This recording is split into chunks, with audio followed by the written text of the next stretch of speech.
everyone, hope you're doing well. Today it is time to have a look at the Warbond shop for June 2020. Let's see what is on offer in it. Of course, if you don't know what Warbonds are, they are the way that you can get premium stuff for free, including bushes, decals, even premium vehicles, stuff such as decorators, and all of that wonderful stuff as we go along. So the new premium vehicles that are available for this week are the Independent, the AC-3 France, the P-47D for the Germans, the IR-81C, the Chiha shotgun, the Elco 80 footer, and also the PT-556 and the SMK. So what's nice here is that we do have options for each part of the game, apart from, of course, helicopters. So, you know, some ground vehicles, some planes, and also, of course, a ship. And this is how it should be, in my opinion. There should be at least something available for each part, even if, you know, certain game modes aren't played as much as others,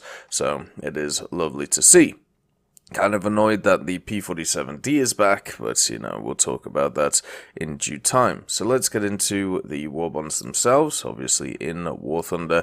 And just to mention as well, in War Thunder, if you got yourself, you know, the Twitch stuff, I'm very, you know, happy for you. The 5 drops and everything like that, including the tank. Another thing to also mention is there will be some Twitch drops today, from the 2nd to the 6th on the esports streams, so make sure to check them out so you can get yourself some nice stuff, including Tricolored Smoke.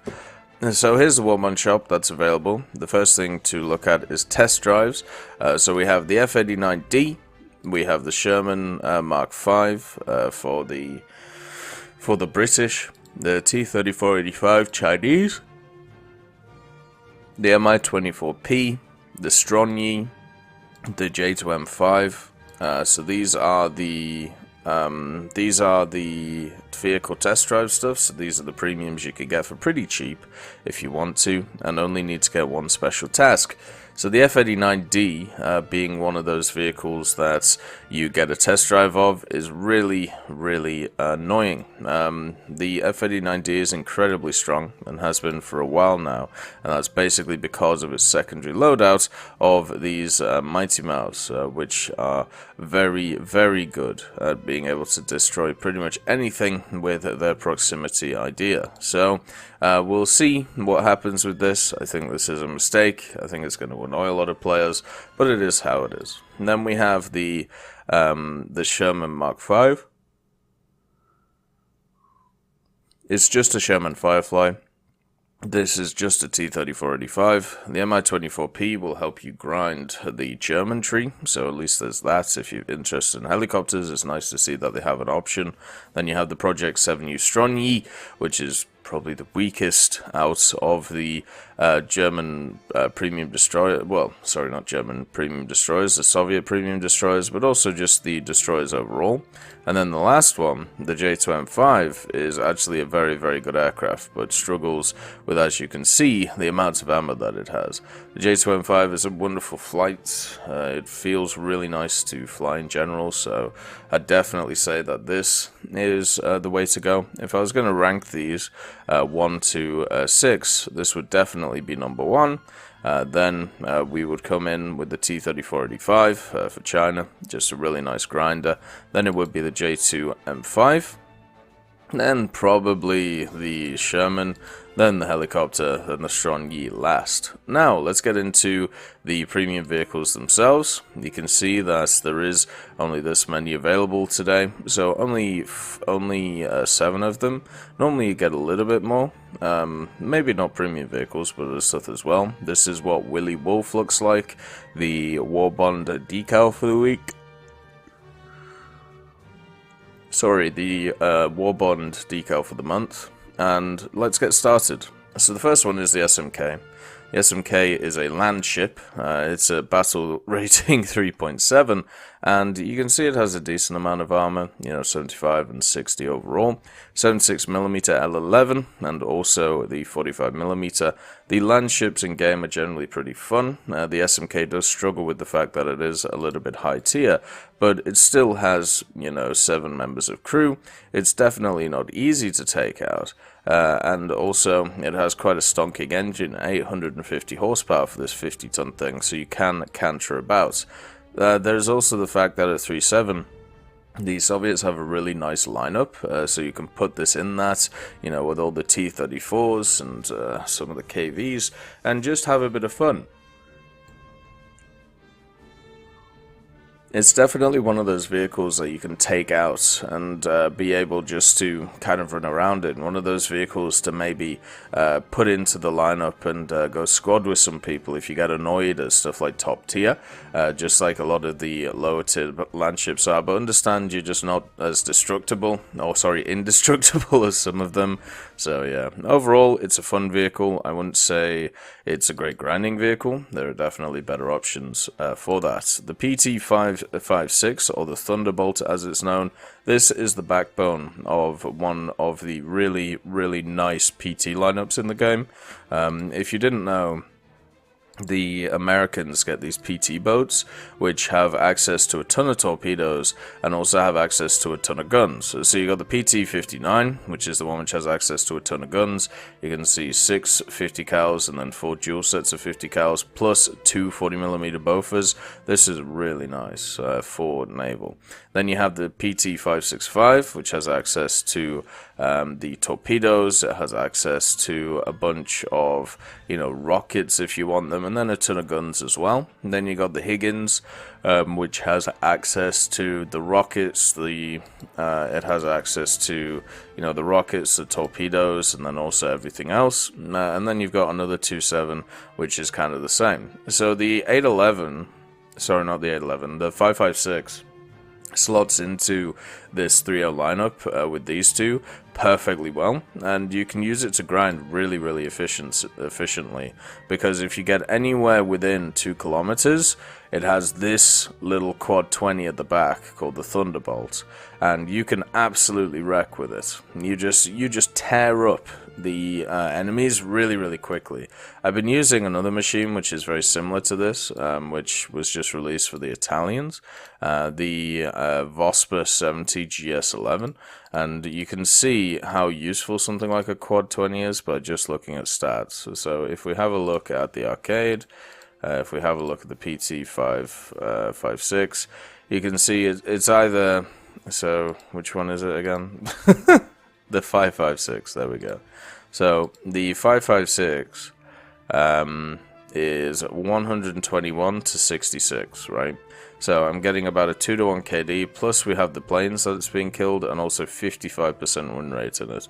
And if we just have a look at the Italian one as well, the Vosper, 55 kills, 21 deaths. So we are annihilating stuff, and it's basically down to that turret on the back. Once you get within, 2 kilometers of someone, you can do so much damage with it, and you just have to make sure that, you are not the one getting annihilated, because of the fact that it doesn't have a lot of crew, doesn't have a lot of survivability, but it does have a lot of firepower, as long as you're within that distance, so that's something to watch out for. The Chiha shotgun is useless. It's a meme vehicle, which can't really even meme anymore. At 1.3, it's only got this HE shell, and the HE shell, yes, it sometimes blows up machines, but a lot of the time it just dinks off of them. What you end up doing a lot of the time is just sat there, fire the gun, and then it dies because the HE doesn't do anything. Normally, a lot of stuff has pretty quick reloads at this BR. 13 seconds is not good enough. 8 degrees of gun depression is nice, but not having a backup like machine gun apart from this 7.7 doesn't exactly help its cause. The armor is trash on it. It's a really, really bad vehicle. Don't even bother, unless you have all the other vehicles. Next one's the Independence. The Independence as well is not a great vehicle. It's probably the worst of the rank 1 battle land ships, and the reason for this is because Its armor isn't very good, and it's also got the 47mm. But one thing to note about the Independent, which is pretty interesting, this is the oldest vehicle that we have in game. So it's got a bit of history behind it. What I mean by oldest, I mean in real life. I don't mean in War Thunder. So it has a cool history behind it. There's a lot that is pretty interesting about it, but it is just absolutely huge, and has no armor on it at all. Like, you're talking about 28mm on the turret here, even on the sides, only 10, 13. The autocannons, which are very much meta rank 1, and the Stuarts and stuff like that, just rip machines like this apart. No mercy, no quarter, just annihilate. So I'd say it isn't the best pickup. It does have quite a lot of crew, but they're all just sat very, very close to each other, so it's easy to take them out. And also the gun itself, the APHE is nice, but the penetration isn't great, so a lot of the time you might not even go through. Good reload though, not great gun depression, but you know, it's fine. And you get backup. You get some backups of 7 Vickers machine guns instead of, you know, anything useful. So I think I would go for a T-35 when that's around instead of the Independent, but at least it has a cool history. The Yak-3 for the French is a solid machine. The Yak, if you've ever played any Yak-9s and Yak-3s, you know for a fact that they're very good mid-altitude fighters. They're pretty good at dealing with anything. They have decent guns behind them in the form of the Berezins. The Shivak is good. The only issue with it is the lack of ammo. But generally, when it comes to the Yak-3, I think it's normally a good purchase to get for the French, because the French have a lot of vehicles in their air tree which are just not really fun to play. And I think with the addition of stuff like the Mirage, with the addition of a decent amount of vehicles in it, there are actually pretty fun, you know, vehicles to get to. But in the French tree, rank 1, the H-75s are very good. And the CR-714 is okay, but not very good. The VG-33C1 is the crown of rank 2 for them. Rank 3 is not great, apart from the American vehicles, the King Cobra and the F6, F5. And then rank 4, you start getting some very good ground pounders. The AD4, the F4U7 is very good, and the VBs are good when spaded. So, in order to get through a lot of this trash, like the MB157, the D520, the MSs, the A35, stuff like that, the Yak-3 can actually be really nice because you can just research it without really worrying about it. It also has insane reward on its SL, 810% on that. So you can make moolah just out the wazoo. And it can help you get to, you know, the Mirage, which a lot of people are looking for. And it can help you grind through a lot of the tiers of the French tree, which just kind of suck, if I'm honest with you. There's a lot of vehicles here that do not paint a good picture of themselves, and after grinding through them, I just don't really enjoy them at all. The P-47 is one of the major reasons why grinding through France was a pain back in the day. I'll never forget the experience of having to deal with German P-47s and stuff like MB157s. It was awful. It was absolutely awful. Now it's slightly better, because the P-47 for the Germans doesn't get an air spawn, which it used to. Now they actually have to work for kills, and you can still do really well in German P-47s. It's not like their overall power level went down or anything. It just means that they have to engage a little bit later on the map, and since the meta is to try and climb into each other and then see where you're at, that doesn't really favor the P-47 too well. You have to wait that extra 2 to 3 to 5 minutes to be able to get to altitude, but once you're there, nothing can really touch you apart from another P-47. So the German P-47 is still a very, very strong vehicle. Incredibly strong vehicle. And with the buff to 50 cals recently and a lot of other plain guns, you now rip stuff apart once again. The only issue with it is you don't get any secondary ordnance, so it's not as useful in a game mode such as ground. This really is an aerialistic fighter, which is just kind of designed to annihilate stuff in a big capacity. Has really good rewards on it. The RP and the SL rewards are really nice for a 4.3. The one thing I would mention is the Germans have a really nice grind. The aviation tree, the BF-109s, the Focke-Wulfs, the general attackers, and the bombers are actually fun to play. So I don't know. I don't know whether using a premium is required to get through them all. Maybe these like middling tiers where you get a lot of kind of dud Focke-Wulfs until you get to like the D9. But the BF-109 series is just fun to play. So maybe it's much better to push and say, you know, you should play the German tree instead of a premium. But if you want to get to bombers quickly, or if you want to make a bunch of SL, it's a good pick. You know, it's got a very low repair cost and it has very, very high rewards. So yeah, I would say it's still, even after its nerf of having to take off, it's still a very, very strong vehicle. Last one's the IR-81C. I seem to give this away every other week. But it's got, it does have a market skin, which is actually really beautiful. You can see here. So, you know, that's a little point to it. So the IR-81C at 2.7 has a little bit of an issue since it doesn't climb too well. So therefore it takes a little bit of time to get to combat position.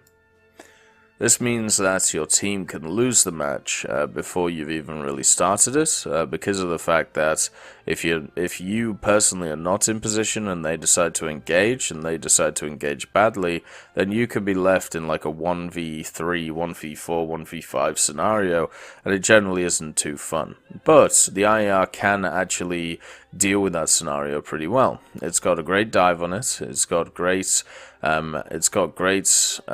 turning capabilities from that dive.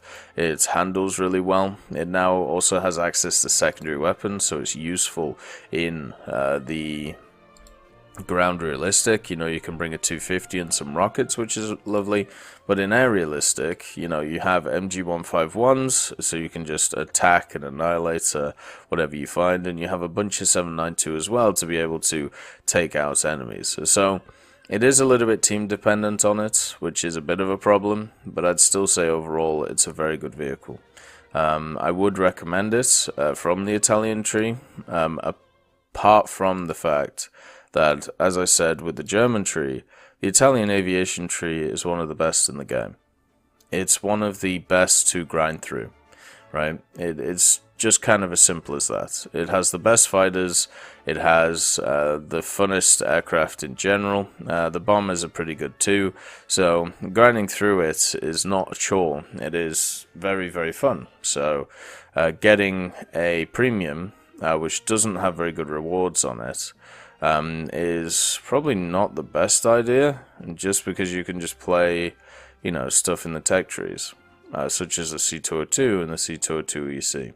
But if you want to grind through fast, if you want a unique Romanian vehicle, I suppose it's a good catch.